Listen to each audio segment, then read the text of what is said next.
بسم اللہ الرحمن الرحیم اللہم صلی علی سیدنا و مولانا محمد و اصحاب سیدنا و مولانا محمد و بارک وسلم۔ السلام علیکم ورحمۃ اللہ وبرکاتہ۔ انتہائی مکرم ناظرین و سامعین، ARYQ ٹی وی پر حیات صحابہ رضی اللہ تعالی عنہم کے بابرکت پروگرام میں میں ہوں آپ کا میزبان قاری محمد یونس قادری۔ اللہ رب العزت کے کرم فضل سے اس پروگرام میں ہم حضور نبی رحمت نور مجسم شفیع معظم صلی اللہ علیہ وآلہ وسلم کے توسل سے اصحاب رسول کا حسین ذکر کرتے ہیں، ان کی سیرت، ان کے کردار سے ایمان کا نور حاصل کرتے ہیں۔ کریم آقا علیہ السلام کے اوصاف حمیدہ میں عفو درگزر کا پہلو سب سے نمایاں نظر آتا ہے۔ عروہ بن زبیر بیان کرتے ہیں، سرکار دو عالم نور مجسم جب غزوہ بدر بپا ہو گیا اور خالق کائنات نے غزوہ بدر کے اندر مسلمانوں کو عظیم فتح سے سرفراز کیا تو مکہ کی سرزمین پر صفوان بن امیہ اور عمیر بن وہب، یہ دو بہت بڑے مشرکین اور اسلام کے بہت بڑے دشمن تھے۔ غزوہ بدر کے بعد صفوان بن امیہ کا باپ مارا گیا اور عمیر بن وہب کا بھائی مارا گیا، بیٹا گرفتار ہو گیا۔ عمیر بن وہب صحن کعبہ میں بیٹھ کے صفوان بن امیہ سے کہتا ہے، جو رئیس مکہ تھا، کہ ہمارے ساتھ بڑا ظلم ہوا، میرا بھائی مارا گیا، میرا بیٹا گرفتار ہو گیا، اگر میرے اوپر قرض نہ ہوتا اور مجھے اپنے بچوں کا خدشہ نہ ہوتا کہ وہ ضائع ہو جائیں گے میرے بعد، تو میں آج ہی معاذ اللہ اسلام کی شمع کو گل کر دیتا۔ معاذ اللہ سرکار دو عالم کے قتل کی اس نے معاذ اللہ بات کی۔ صفوان بن امیہ نے موقع کو غنیمت جانا، اس نے کہا کہ اے عمیر بن وہب، تیرا سارا قرضہ میں ادا کروں گا، تیرے بچے میری کفالت میں ہیں، تم آج ہی جاؤ اور اس کام کو پائے تکمیل تک پہنچاؤ۔ معاذ اللہ عمیر بن وہب زہر آلود تلوار لے کر مکہ سے مدینہ پہنچتے ہیں، مسجد نبوی کے دروازے کے پیچھے چھپ جاتے ہیں۔ سیدنا عمر فاروق رضی اللہ تعالیٰ عنہ کی نظر پڑتی ہے کہ اس کے پاس تلوار ہے اور آپ سمجھ گئے یہ تو دشمن خدا ہے، دشمن مصطفیٰ ہے، اور سب سے بڑا یہ بدر کے دن یہ لوگوں کو، کفار کو ابھار رہا تھا، تو آپ نے اسے پکڑا اور دربار مصطفیٰ میں لے آئے۔ یا رسول اللہ، اس کے پاس تلوار ہے اور یہ دشمن خدا بھی ہے، دشمن مصطفیٰ بھی ہے۔ تو کریم آقا نے پوچھا، عمیر بن وہب کیسے آنا ہوا؟ عرض کی، میں تو اپنے بیٹے کا پتہ کرنے آیا ہوں۔ تو فرمایا، پھر یہ تلوار ساتھ کیوں لائے ہو؟ وہ کہنے لگا، اس تلواروں نے بدر میں ہماری کون سی معاونت کی تھی، تو میں تو اپنی حفاظت کے لیے لایا ہوں اور اپنے بیٹے کے لیے آیا ہوں کہ آپ اس کے ساتھ حسن سلوک کریں۔ کریم آقا نے فرمایا، عمیر بن وہب جھوٹ بولتا ہے، صحن کعبہ میں بیٹھ کے تو نے میرے قتل کا ارادہ کیا اور تو نے کہا اگر میں مقروض نہ ہوتا، اگر مجھے اپنے بچوں کا خوف نہ ہوتا تو میں آج اسلام کو شمع کو گل کر دیتا۔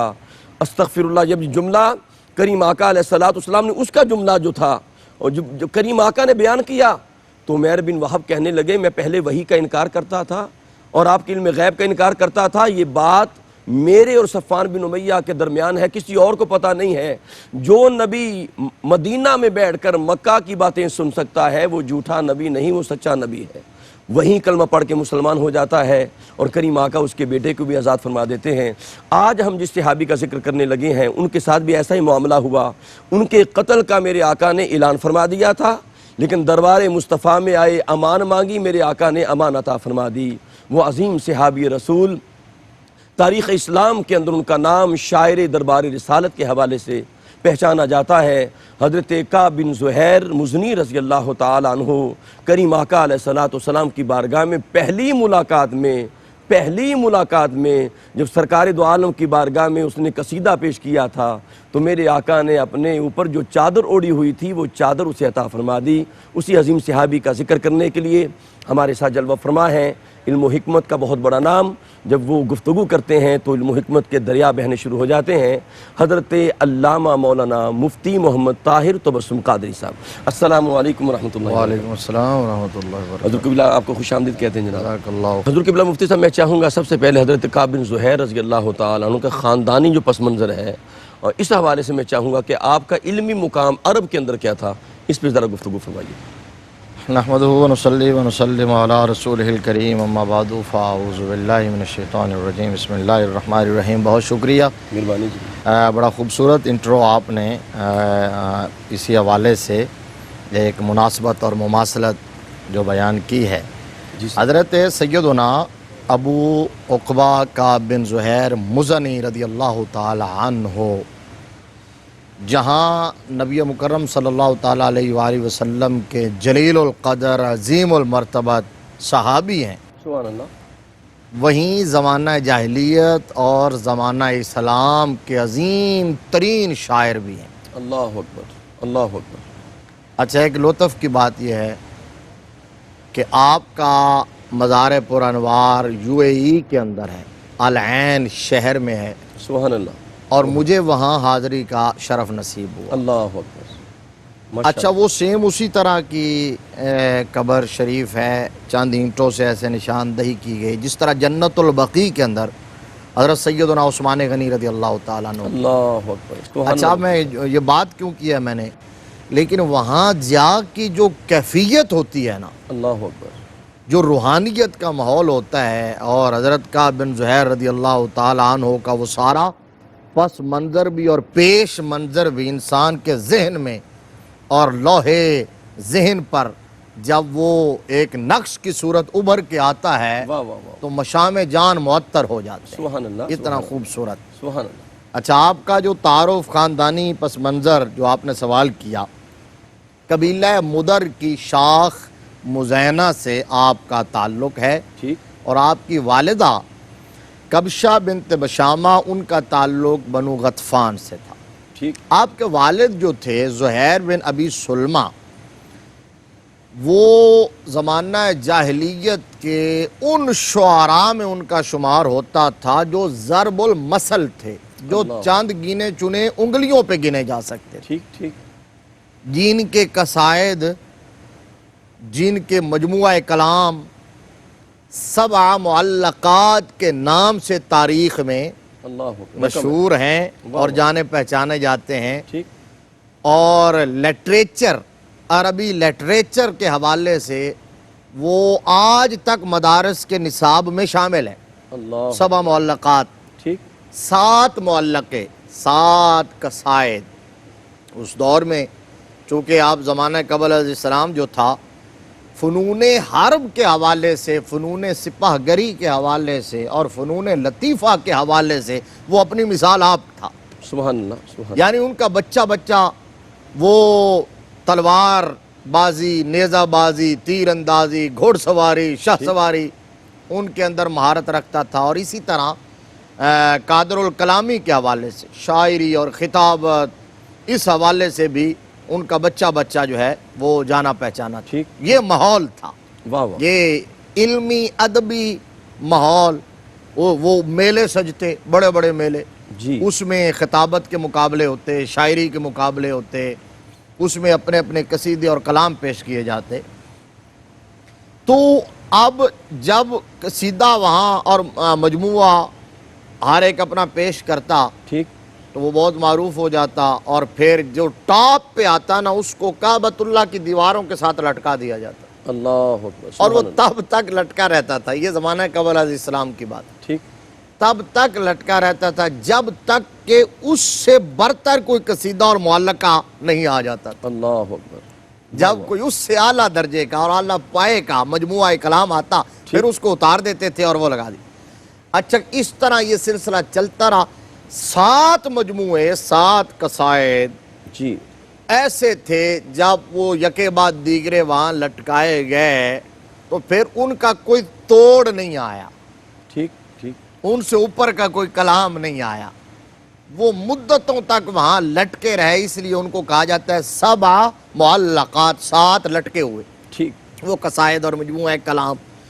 تو وہ جن شعراء کے وہاں قصائد لٹکے رہے اور شہرت پائی، جی. اور ان کا کوئی ثانی نہیں تھا، اور پورے عرب میں ان کا شہرہ اور چرچا تھا، اور بچے بچے کی زبان پر ان کا نام تھا. ٹھیک. ان کے اندر حضرت کعب کے والد زہیر بن ابی سلمہ بھی. اللہ اکبر. یعنی دور جہلیت کے اندر بھی ان کو امتیازی حیثیت حاصل. امتیازی حیثیت، یعنی پورا خاندان ہی. ٹھیک. ٹھیک.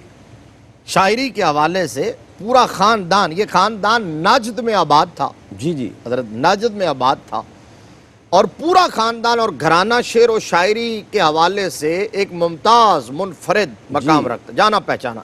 یعنی آپ کے والد ہی نہیں صرف، آپ کے دادا، آپ کے نانا، آپ کے بھائی، آپ کے پھوپھیاں، یہ سارے کے سارے جو تھے، آپ کے ماموں، ٹھیک. یہ شعر و سخن کے اتنے شناور تھے اللہ کہ اکبر، لوگ ان کی مثال دیا کرتے تھے. اللہ اکبر. اس کا مطلب یہ ہے کہ حضرت کعب رضی اللہ تعالیٰ عنہ جو تھے، جی ان کو تو یہ فن اور یہ علم اور یہ مہارت اور یہ ممارست ٹھیک ٹھیک شعر و شاعری کی ٹھیک. یہ گھٹی میں ملی تھی، اللہ وراثت میں ملی تھی، وراثت میں. ٹھیک ٹھیک، گھر سے ملی تھی. صحیح ہے. یہی وجہ ہے کہ وہ بچپن میں شعر لکھنا شروع ہو گئے، جی لکھا کرتے تھے بچپن میں شعر. لیکن ایک اور بات یہاں بڑی خوبصورت بات ہے، بسم اللہ. سمجھنے والی بات، وہ یہ ہے کہ ان کے والد کو جب پتہ چلا زہیر بن ابی سلمہ کو کہ میرا بچہ کعب 9 عمری میں ٹھیک. بچپن میں ہی شعر و شاعری کرتا ہے اور شعر لکھتا ہے اور لوگوں کو سناتا ہے، جب ان کے علم میں آیا تو انہوں نے قدغن لگا دی، ٹھیک. انہوں نے منع کر دیا.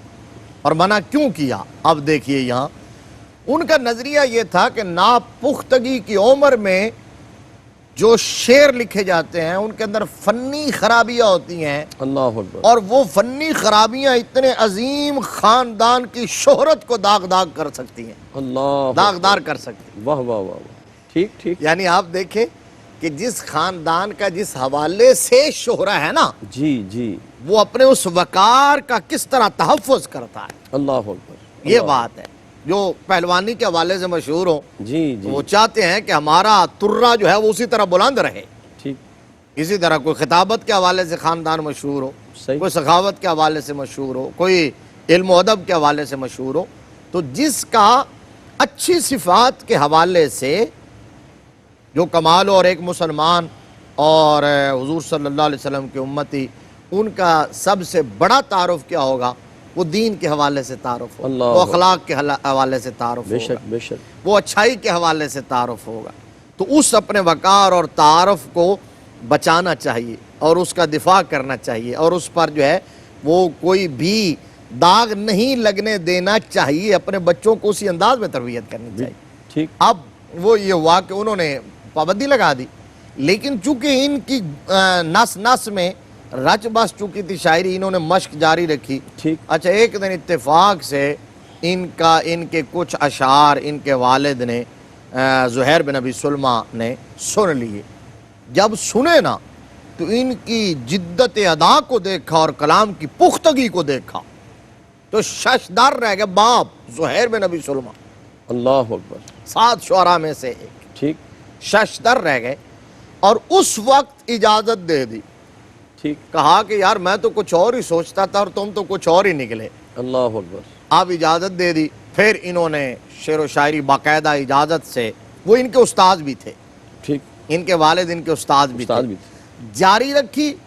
اور پھر وہ وقت آیا کہ حضرت کعب بن زہیر رضی اللہ تعالیٰ عنہ زمانہ قبل علیہ السلام میں ان کا شمار بھی عرب کے نامور شعراء میں ہونے لگا ہے، اللہ اور اکبر. چرچا کو بکو پھیل گیا. 4 دانگ عالم میں ان کا نام بھی لیا جاتا واہ ہے. واہ واہ. سامعین محترم، حضور قبلہ مفتی صاحب نے حضرت کعب بن زہیر رضی اللہ تعالیٰ عنہ کا خاندان کا پس منظر بیان فرمایا ہے کہ ان کا باپ بھی شاعر ہے، دادا بھی شاعر ہے، ماموں بھی شاعر ہیں، پھوپھیاں بھی شاعر ہیں.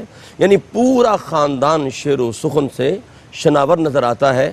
اور یہاں وقت ہوا ہے وقفے کا، انشاءاللہ ہمارے ساتھ رہیے. اپنے قلب و روح کو ذکر مصطفیٰ سے معطر رکھیں. ملاقات کرتے ہیں ایک وقفے کے بعد. السلام علیکم ورحمۃ اللہ وبرکاتہ. انتہائی مکرم ناظرین، حیات صحابہ رضی اللہ تعالیٰ عنہم کے بابرکت پروگرام میں آپ شامل ہیں. اور اعلیٰ حضرت نے فرمایا نا، جو سر پہ رکھنے کو مل جائے نال پاک حضور تو پھر کہیں گے کہ ہاں تاجدار ہم بھی ہیں. جنہیں میرے آقا کے نالین مل جائیں وہ اپنے آپ کو تاجدار کہہ رہے ہیں. اور میں آج اس صحابی کا ہم حسین ذکر کر رہے ہیں جنہیں کریم آقا علیہ السلام نے اپنی چادر عطا فرما دی. سبحان اللہ. یہ کیسے کرم ہوا؟ مزمل والی چادر کیسے ملی؟ کیسے کریم آقا علیہ السلام کی بارگاہ اقدس سے یہ فیض عطا ہوا؟ قبلہ مفتی صاحب، کس طرح یہ کرم ہوا؟ دربار مصطفیٰ میں پہلی ملاقات میں کرم ہوتا نظر آتا ہے. جی بے شک، ایک تو ہم ان کے خاندانی پس منظر کی بات کر رہے تھے نا، اور جی ان کے والد کی شاعری کی ایک جملہ اس میں، اور وہ جملہ بڑا خوبصورت ہے، اس لیے میں نے کہا وہ ایڈ کر ہی دیتے ہیں بسم اللہ. کہ سیدنا فاروق اعظم رضی اللہ تعالیٰ عنہ تو ان کے والد ماجد، ان کے والد جو تھے زہیر بن ابی سلمہ، ان کو اشعر و شعراء العرب کہا کرتے تھے. اللہ اشعر. اب یہ سفر کیسے ہوا ٹھیک ٹھیک. جس کا آپ سوال کر رہے ہیں، اللہ کہ جاہلیت سے اسلام، ٹھیک. اور پھر اس دور سے جو شرک و بت پرستی کا دور تھا، اس سے اسلام کا نور اور بانی اسلام صلی اللہ علیہ وسلم کی بارگاہ تک رسائی اور ایکسیس اور قبولیت کس طرح سبحان اللہ. حضرت کعب بن زہیر رضی اللہ تعالیٰ عنہ کو میسر آئی ہے. بچپن سے جوانی تک کا جو ان کا سفر تھا نا، وہ بنو غطفان کے اندر فنون حرب، فنون سپاہ گری اور فنون لطیفہ کی جی. پگڈنڈیوں میں ہی گزر گیا تھا. ٹھیک. پھر جب جوانی کا دور آیا تو ایک ادھر ان کے شعر و شاعری، قادر الکلامی کی شہرت وہاں نجد سے نکل کر عرب کے بادیہ نشینوں تک اور عرب کے صحراؤں تک اور گوشوں تک پہنچ رہی تھی، اور ادھر اسلام کا نور چار دانگ عالم میں پھیل رہا تھا. سبحان اللہ. یعنی ادھر. سبحان اللہ. اب یہ جب میرے آقا کریم صلی اللہ علیہ وسلم نے اعلان نبوت فرمایا اور توحید کا نعرہ مستانہ بلند کیا اور حق کی دعوت کی، حق کی دعوت دی لوگوں کو، ٹھیک. تو وہ دعوت یہ حضرت کعب بن زہیر اور ان کے ایک بھائی تھے حضرت بجیر، ٹھیک. تو ان تک بھی پہنچ گئی. جوانی کا عالم تھا ان کی سماعتوں سے، لیکن شومی قسمت کہ یہ اس جانب متوجہ نہیں ہوئے.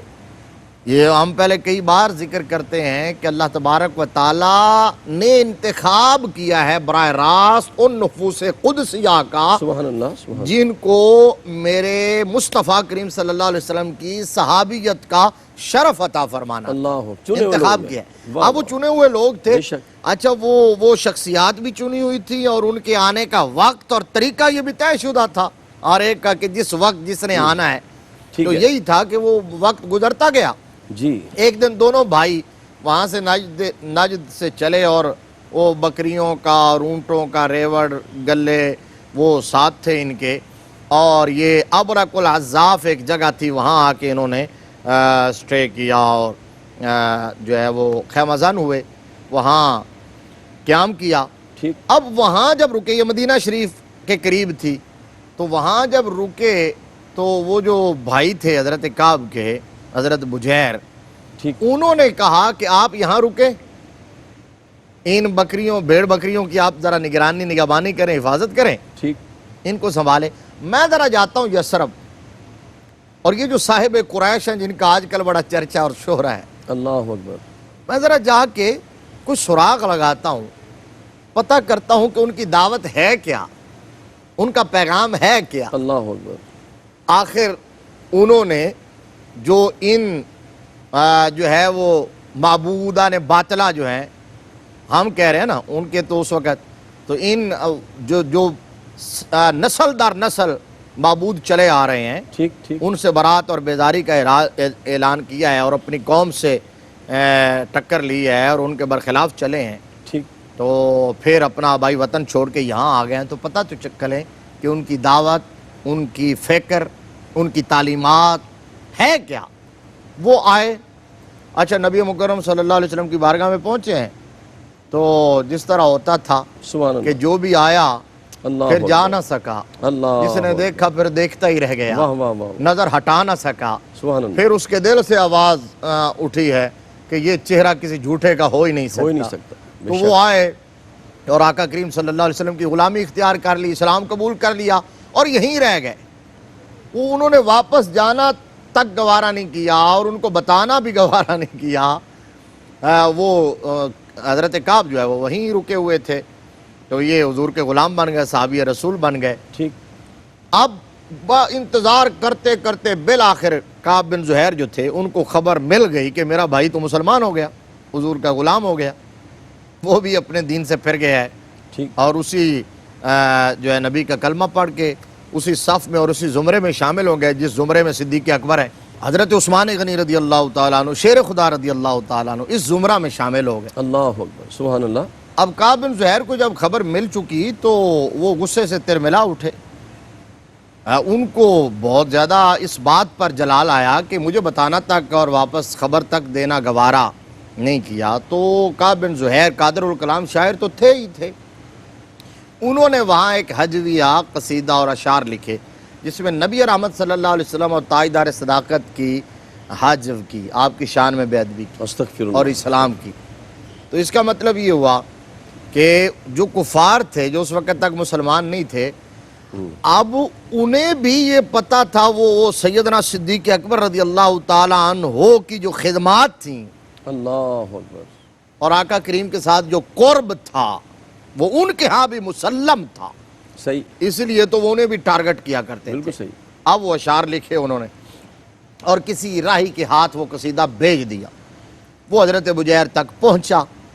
آج جب پہنچا انہوں نے پڑھا تو چونکہ اب ان کی وفا بھائی سے تو تھی نہیں، اللہ مدینہ کے تاجدار سے تھی. واہ واہ واہ واہ، سبحان اللہ. اسلام کا وہ جام محبت، حضور کے عشق کا، غلامی کا واہ واہ واہ، وہ نوش فرما چکے تھے. واہ واہ. اب وفا تو تاجدار مدینہ سے تھی، دربار مصطفیٰ میں بک چکے تھے. بک چکے تھے اللہ اب کسی اکبر. اور کی طرف. اب ان کی اس غیرت نے اور محبت نے حضور صلی اللہ علیہ وسلم کی غلامی کے تقاضوں نے یہ تک گوارا نہ کیا کہ میں اس کو جو ہے وہ چھپا ہی رہنے دوں، صیغہ راز میں رہنے دوں اور بتاؤں نہ. انہوں نے نبی رحمت صلی اللہ علیہ وسلم کو عرض کیا، آقا یہ دیکھیں یہ میرا بھائی ہے اور فلاں جگہ پر ہے اور یہ اس نے جسارت کی ہے. آقا کریم صلی اللہ علیہ وسلم کو بتا دیا. ایک بات تو یہ ہوئی. دوسرا، کعب وہاں سے نکلے ٹھیک. اب رق العذاف سے اور مکہ چلے گئے. جی یہ مدینہ آ گئے تھے بھائی، آئے تو دونوں بھائی ناجد سے تھے نا. ٹھیک. وہ مکہ چلے گئے اور وہاں جا کے قریش مکہ کے ہم نوا بن گئے. اسلام کے خلاف معاندانہ سرگرمیوں کا آغاز کر دیا. استغفر اللہ. اپنے شعر و شاعری کے ذریعے انہیں ابھارتے مسلمانوں کے خلاف، اسلام کے خلاف. یہ وہ شعراء جو اسلام کے خلاف صف آرا رہے ان کے اندر ان کا شمار ہوتا تھا. ٹھیک ٹھیک. ابن خطل کی 2 لونڈیاں بھی تھیں جی. اور بھی بہت سارے تھے. تو اب وہاں یہ کام انہوں نے کیا. اور بعض روایات میں تو یہاں تک یہ میں ایک نتیجہ نکالنے چلا ہوں جس وجہ سے یہ میں 2-3 باتیں اکٹھے ذکر کر رہا ہوں. ایک تو حجویہ قصیدہ لکھا، ٹھیک. دوسرا قریش مکہ کے ہم نوا بن کر اسلام کے خلاف مخالفانہ اور معاندانہ سرگرمیوں کا آغاز کیا. اور بعض لوگوں نے یہ کہا کہ وہ اس مقام پر اب رق العذاف کے مقام پر جب یہ بیٹھے تھے تو اس وقت تک ان کے بھائی جو تھے حضرت بجیر وہ بھی ظاہر کافر تھے، مسلمان نہیں تھے. ان دونوں بھائیوں نے مل کر امام الانبیاء صلی اللہ علیہ وسلم کے قتل کا منصوبہ بنایا تھا استغفر اللہ. معاذ اللہ. اور وہ اسی نقطہ نظر سے مدینہ شریف آئے تھے. لیکن یہاں آ کر جب آقا کریم صلی اللہ علیہ وسلم کو دیکھا، آپ نے انٹرو میں یہی بات کہی تھی، اللہ اکبر. کہا کہ وہ منصوبہ تو اس وقت کی بات تھی اللہ اکبر. جو دیکھتا تھا. جی جی. تو اس کا یہ مطلب یہ ہے کہ دیکھے بغیر، سنے بغیر، جانے بغیر کوئی موقف قائم نہیں کرنا چاہیے. نہیں کرنا چاہیے، بے شک. تو دیکھا تو پھر دل گھائل ہو گیا. سبحان اللہ. آقا کی محبت دل میں اتر گئی، گھر کر گئی. تو اب یہ 3 باتیں، یعنی کعب جو تھے اسلام دشمنی میں اور نبی مکرم صلی اللہ علیہ وسلم کی مخالفت میں، حق کے مشن کے اندر رکاوٹ بننے میں حد سے بڑے ہوئے تھے. تو میرے آقا نے پھر پتہ ہے کیا فرمایا؟ فرمایا من لقی کعبا فلیقتلہ. اللہ اکبر. قتل کا ان اعلان کو فرمایا. مباح الدم قرار دے دیا. ٹھیک ٹھیک ٹھیک.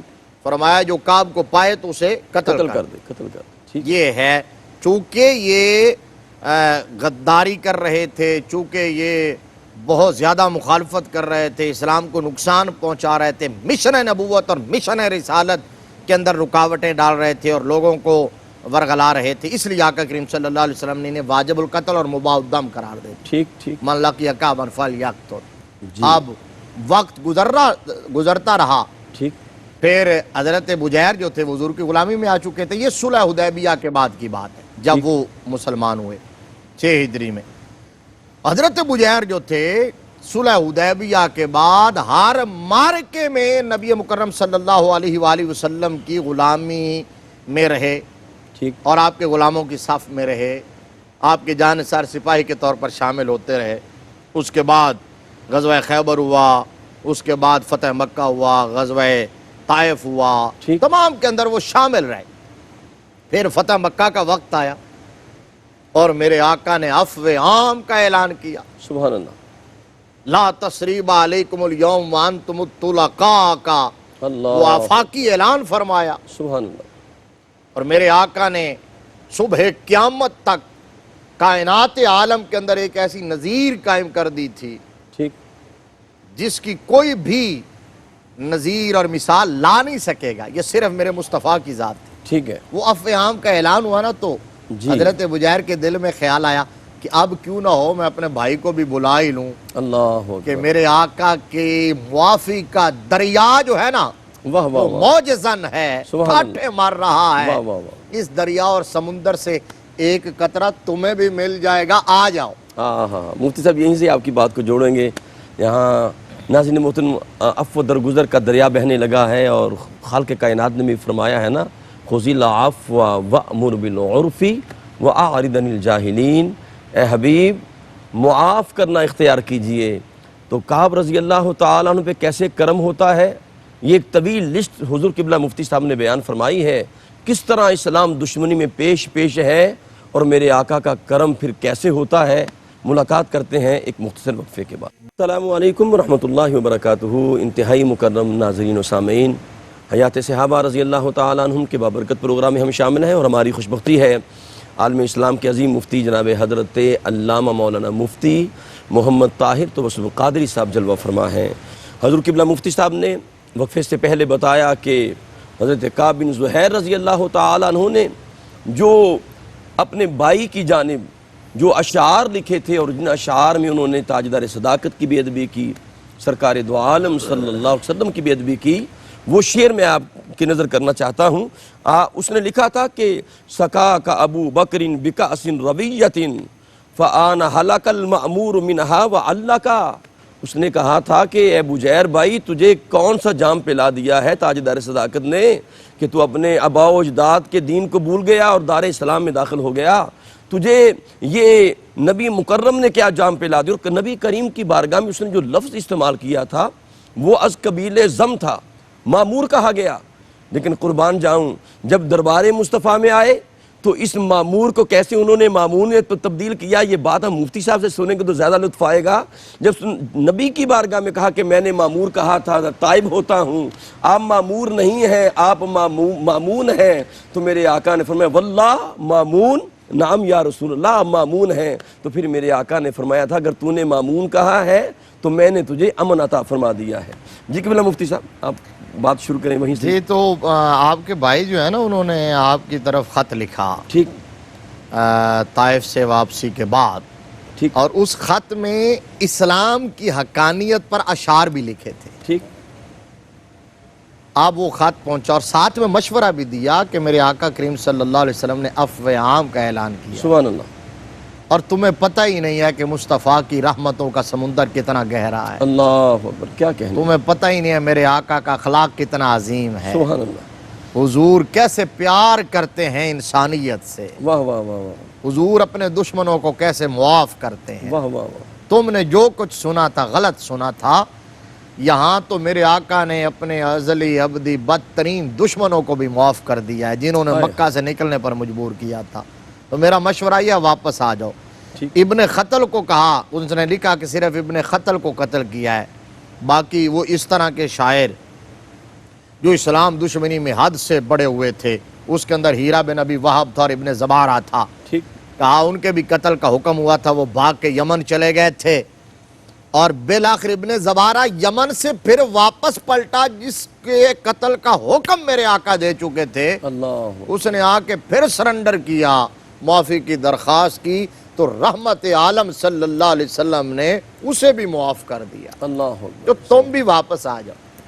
اچھا، اب جب کعب بن زہیر نے وہ خط پڑھا اور وہ اشعار سنے، ٹھیک، تو ایک طرف اس کا اشعار سن کر اور حضور کی تعریف و توصیف، مدح و ثنا سن کر اسلام کی طرف دل مائل ٹھیک، ہو رہا تھا، لیکن دوسری طرف خدشہ اور کھٹکا تھا کہ میں تو مباح الدم ہو چکا ہوں، تو کہیں ایسا نہ ہو کہ میری گردن اڑا دی جائے۔ جان سے ہر ایک کو پیار ہوتا ہے۔ وہ پھر کچھ ٹال مٹول انہوں نے کیا اور پناہ حاصل کرنے کی کوشش کی، مختلف قبائل کے پاس گئے کہ مجھے پناہ، کسی نے پناہ نہیں دی۔ ٹھیک، اس وقت اسلام کا ڈنکا بج رہا تھا، اللہ اکبر، اسلام کا طوطی بول رہا تھا، اور اللہ نے اسلام کو عزت، وہ جو ہے نا کہ واللہ غالب علی امرہ، اور لیظہرہ علی الدین کلہ۔ بے شک، بے شک، ریاست مدینہ کے اندر آقا کریم صلی اللہ علیہ وسلم اور آپ کے اصحاب پورے اطمینان اور وقار کے ساتھ رہ رہے تھے، تو آپ کون پناہ دے سکتا تھا؟ پناہ نہ دی۔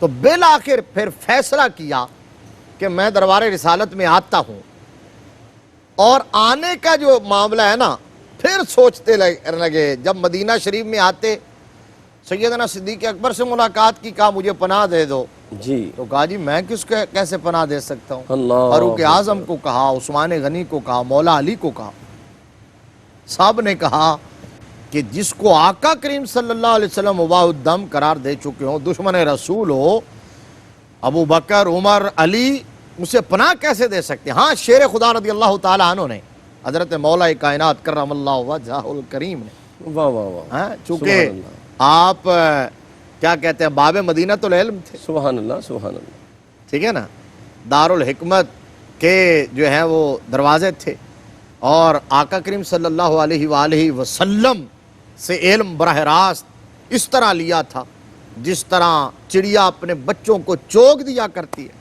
جی جی جی، تو آپ وہ آپ کی امتیازی شان تھی علم و حکمت کے حوالے سے، واہ واہ واہ۔ شیر خدا رضی اللہ۔ اور مفتی صاحب یہ خاندان تو جانتا ہے نا جی، وہ اپنے گھر کی بات تھی نا، والکاظمین الغیظ والعافین عن الناس واللہ یحب المحسنین، وہ جانتے تھے کہ ہمارا گھرانہ ہے ہی ایسا۔ بڑی خوبصورت بات ہے، اللہ اکبر، اللہ چونکہ یہ بات بالکل، چونکہ یہ ظاہر بات ہے، جی، جتنا آپ جانتے تھے اتنا ظاہر ہے، واہ واہ، تو آپ نے کہا میں مشورہ دیتا ہوں، ادھر ادھر جانے کی ضرورت نہیں ہے، سیدھے جاؤ سبحان اللہ، میرے مصطفیٰ کریم کی بارگاہ میں، نماز وہاں پڑھو فجر کی، حضور فجر کے بعد جب تشریف فرماؤ تو جا کے کلمہ پڑھنا، آقا میں بیعت کرتا ہوں اور مجھے معافی دے دیجیے۔ سبحان اللہ، یہ آپ نے مشورہ دیا۔ بعض روایات میں یہ ہے کہ جب وہ مدینہ آئے نا حضرت کعب بن زہیر، تو انہوں نے پوچھا لوگوں سے کہ آقا کریم صلی اللہ علیہ وسلم کے سب سے نرم دل، رقیق القلب صحابی کون ہے؟ ٹھیک تو ٹھیک، صدیق اکبر کے بارے میں بتایا گیا، تو ان کے پاس آئے کہ مجھے لے چلیے۔ بعض نے کہا کہ بنو جوہینہ کا ایک صحابی تھے، ان کے بارے میں کہا گیا، انہیں کہا ٹھیک، وہ لے کے آئے سرکار کی بارگاہ میں۔ اور تیسری جو روایت ہے وہ یہ ہے کہ کعب بن زہیر ڈائریکٹ آئے، جس طرح شیر خدا نے مشورہ دیا، اللہ اکبر، مسجد نبوی شریف میں پہنچے، آقا کریم صلی اللہ علیہ وسلم صحابہ کے جرمٹ میں، حضرت کعب خود بیان کرتے ہیں کہ ایک چبوترے پر بیٹھے تھے ٹھیک، اور شمع رسالت کے پروانے حضور کے گرد بیٹھے تھے، اللہ اکبر، اللہ تو اکبر، کہتے ہیں کہ میں نے نا نقاب لیا ہوا تھا، یہ جس طرح ایک گھوڑ سوار، اور ٹھیک، خاص طور پر عرب کے، وہ پنجابی میں ہمارے علاقے میں اس کو منڈاسا کہتے ہیں، ٹھیک ہے، تو آپ وہ کہتے ہیں کہ میں نے لیا ہوا تھا، چہرے کو چھپایا ہوا تھا، وہاں آیا، میں نے اپنی اونٹنی باندھی اور سیدھا اترا، اور کہتے ہیں کہ میں نے اپنی اس فراست سے پہچان لیا کہ آقا کریم صلی اللہ علیہ وسلم وہ ہیں۔ اللہ اکبر، اچھا، حالانکہ حضور صلی اللہ علیہ وسلم اپنے اصحاب میں ممتاز ہو کر نہیں بیٹھتے تھے، جی جی، آپ کو پتہ ہے نا، سبحان اللہ، بے شک، حضور الگ تھلگ ہو کر اور مسند لگا کے بیٹھنا پسند نہیں کرتے تھے، جی، تو گھل مل کے بیٹھتے تھے۔ کہتے ہیں میں نے پہچان لیا، میں سیدھا سرکار کی بارگاہ میں جا کے بیٹھا، اور بیٹھتے ہی میں نے کہا اشہد ان لا الہ الا اللہ اللہ اکبر، سبحان اللہ، سبحان اللہ، واشہد ان محمدن رسول اللہ۔ کلمہ شریف پڑھنے کے بعد میں نے کہا آقا ہاتھ بڑھائیے، میں آپ کی بیعت کرنا چاہتا ہوں۔ تو آقا نے ہاتھ بڑھایا، میں نے بیعت کر لی۔ آقا مجھے میرے لیے معافی ہے نا؟ سرکار نے فرمایا ہے۔ کہتے ہیں میں نے نقاب اتار دیا، نقاب اتارا، میرے آقا نے فرمایا تم کون ہو؟ تو کہا جی میں کعب بن زہیر ہوں۔ ہائے ہائے ہائے، اللہ، اب سوچئے یار، دیکھیے کوئی بھی بندہ ہوتا اللہ اکبر، جس نے اتنی دشمنی، اتنی عداوت، اتنی مخاصمت، اتنی مخالفت کی ہو، اتنی جفا اور اتنی بغاوت کی ہو، اور اس کو واجب القتل قرار دے دیا گیا، وہ سامنے آ جائے، یہ شان صرف آمنہ کے لال کی ہے، اللہ اکبر، سبحان اللہ، سبحان یہ ہمارے کریم آقا کی ہے۔ اللہ، واہ واہ واہ واہ، تو آقا کریم صلی اللہ علیہ وسلم نے جب دیکھا واہ واہ، اختیار بھی ہے، گرفت اختیار بھی ہے، بھی ہے، اب تو وہ اللہ آئے بیٹھے اکبر، ہیں اور اللہ اکبر، اکیلے ہیں، اور جی۔ یہاں تو پوری سلطنت ہے، سلطنت، واہ واہ واہ، حضور کے جانثار بیٹھے ہوئے ہیں۔ تو کہا جی، ایک انصاری صحابی تھے وہاں، جی وہ انہیں پتا تھا ان کی معاندانہ سرگرمیوں کا، اور سرکار نے جو حکم ان کے حوالے سے دیا ہوا تھا، اور تلوار پکڑی سیدھی کی، آقا مجھے اجازت دے میں اس دشمن اسلام کا سر اڑا دوں۔ اللہ اکبر، میرے آقا نے فرمایا نہیں، دشمن اسلام تھے، یہ جملہ سننے کا ہے، سمجھنے کا ہے کہ تھے، ٹھیک اب جب کلمہ پڑھ لیا تو بس، ٹھیک ٹھیک، پہلے مباح الدم تھے، اب محفوظ الدم ہو گئے ہیں، سبحان اللہ، محترم الدم ہو گئے ہیں۔ یہی بات ہمیں ذہن نشینی کرنی ہے۔ جس نے کلمہ پڑھ لیا، حضور کا صحابی بن گیا، آپ اس کے حوالے سے کہیں اس نے ڈر کے کلمہ پڑھا، یہ تو کہاں سے بھاگتے ہوئے آئے تھے، چھپتے اللہ، چھپاتے آئے تھے، اللہ اکبر، امان مانگتے رہے، کسی نے امان نہ دی، جی جی، اتنی دشمنی کی، دعوت اور مخالفت کی، پھر بھی آ گیا اور میرے آقا نے معاف کر دیا، اور اتنا بڑا صحابی ہونے کا اور شاعر دربار رسالت ہونے کا شرف عطا فرمایا کہ حضرت حسان بن ثابت اور حضرت عبداللہ بن رواحہ کے ساتھ ان کا نام آتا رہے گا۔ سبحان اللہ، پھر سرکار نے فرمایا اچھا تم نے وہ قصیدہ بھیجا تھا، ٹھیک یہ جو بھی آپ نے سنایا؟ صحیح ہے، جی یا رسول اللہ۔ صدیق اکبر چونکہ شامل کیا تھا تاجدار صداقت کو حضور کے ساتھ اس مسئلے میں، تو سرکار نے فرمایا صدیق اکبر رضی اللہ تعالیٰ عنہ کو کہ ابو بکر ذرا سنائیے وہ قصیدہ۔ اللہ وہ اکبر، قصیدہ انہوں نے پڑھنا شروع کیا، تو وہاں اس میں لفظ معمور تھا، اور معمور جو مشرکین تھے نا، وہ حضور کو معاذ اللہ حضور کی توہین کرنے کے لیے کہا کرتے، معمور کا معنی جو کسی کے زیر اثر ہے، معاذ اللہ جن کا، کسی اور کا حکم ہے، معمور جس کو حکم دیا جائے۔ ٹھیک ہے، تو انہوں نے بھی وہی معمور کہا تھا۔ جب اس لفظ پر پہنچے تو انہوں نے کہا صدیق اکبر کو رو کے معمور نہیں، مامون، ہاں ہاں ہاں، سبحان اللہ، مامون جو محفوظ ہو، جس کو امن دیا گیا ہو رب کی طرف سے۔ ٹھیک، تو میرے آقا نے فرمایا اچھا مامون، ہاں جی مامون، فرمایا جاؤ پھر تم بھی مامون ہو، واہ واہ واہ واہ، امن تم عطا بھی ہو گیا، مامون ہو، تمہیں بھی امانت۔ اب خوشی کی انتہا نہ تھی، اب عرض کیا آقا اگر اجازت ہو تو میں ایک قصیدہ سناؤں ٹھیک ٹھیک، جو میں نے ادھر آنے سے پہلے لکھا تھا۔ اس قصیدہ کا نام ہے بانت سعاد، اللہ، قصیدہ بانت سعاد، ٹھیک اور اس کو قصیدہ بردہ بھی کہتے ہیں کیونکہ چادر عطا ہوئی تھی۔ ٹھیک، اور حضرت کعب بن زہیر رضی اللہ تعالیٰ عنہ کی شہرت کا حوالہ یہ قصیدہ بن گیا۔ اللہ اکبر، میرے آقا نے فرمایا ہاں ہاں سناؤ ذرا۔ حضرت کعب نے شروع کیا نا وہ قصیدہ پڑھنا، اچھا سناتے سناتے جب یہ شعر پڑھا نا، انبئت ان رسول اللہ اوعدنی اللہ، والعفو عند رسول اللہ مأمول، واہ واہ واہ واہ واہ، سبحان اللہ مفتی صاحب، اور کہا ان الرسول لنور یستداء بہ ہاں، مہند من سیوف اللہ مسلول۔ اللہ اکبر، اللہ، کہا مجھے تو خبر دی گئی تھی کہ رسول اللہ نے مجھے مباح الدم واجب القتل قرار دیا، لیکن والعفو عند رسول اللہ معمول، ان کے ہاں تو امید ہی عفو کی ہے ان کی بارگاہ سے۔ واہ واہ واہ، اور پھر کہا ان الرسول لنور یستداء بہ، ارے رسول اللہ، یہ آتے آتے لکھا حضور کی بارگاہ میں نہیں، جی، یہ قبل الاسلام کی بات، ان الرسول لنور یستداء بہ، کہا رسول اللہ تو وہ نور ہیں جن سے کائنات میں روشنی حاصل کی جاتی ہے۔ جی اب جب یہ ان اشعار پہ پہنچے نا، یہ بڑا خوبصورت جی، اور حاصل پروگرام یہ جملے ہیں، بسم اللہ، آپ نے پہلے عطا کر دیے، تو سرکار ان اشعار پر پہنچے، سرکار نے صحابہ کو کہا صحابہ سنو، واہ واہ واہ، صحابہ سنو، خود توجہ دلا رہے ہیں، توجہ دلائی۔ اس کا مطلب حضور کی عظمت کی بات ہو تو حضور خود چاہتے ہیں اسے سنا جائے، کیا جائے۔ سبحان اللہ، پھر ان اشعار پر میرے آقا کریم صلی اللہ علیہ وسلم اتنے خوش ہوئے واہ واہ، کہ سرکار نے اپنے شانہ مبارک سے اپنی چادر مبارک اتاری اور حضرت کعب بن زہیر رضی اللہ تعالیٰ عنہ کو انعام میں عطا فرما دی، سبحان اللہ، سبحان اللہ، اور آخری سانس تک حضرت عثمان غنی امیر معاویہ کے دور میں ان کا وصال ہوا ہے، جی، اس وقت تک یہ آقا کی عطا کردہ چادر حضرت کعب بن زہیر رضی اللہ تعالیٰ عنہ کے پاس رہی۔ سبحان اللہ، سبحان اللہ۔ ناظرین محترم، حضور قبلہ مفتی صاحب نے خوبصورت گفتگو فرمائی اور آپ کی قبر انور کے حوالے سے بھی گفتگو کی، اور میں آخر میں آپ کو ایک پیغام دینا چاہتا ہوں، وہ چادر مبارک اب کہاں ہے؟ کریم آقا علیہ السلام نے جو عطا فرمائی وہ بنو امیہ کے پاس رہی، پھر بنو عباس کے پاس گئی، وہ چلتے چلتے چلتے چلتے آج وہ جو چادر ہے استنبول کے اندر جو کاپی توب ایک محل ہے، اس محل کے اندر کمرہ نمبر 12 کے اندر ایک صندوق کے اندر وہ چادر آج بھی موجود ہے۔ اپنے محمد فاتح نے رکھوائی تھی۔ سلطان محمد فاتح نے رکھوائی تھی۔ آج بھی بندہ زیارت کرنا چاہے وہ استنبول چلا جائے۔ اپنے میزبان قاری محمد یونس قادری کو اجازت دیجیے۔ السلام علیکم ورحمۃ اللہ وبرکاتہ۔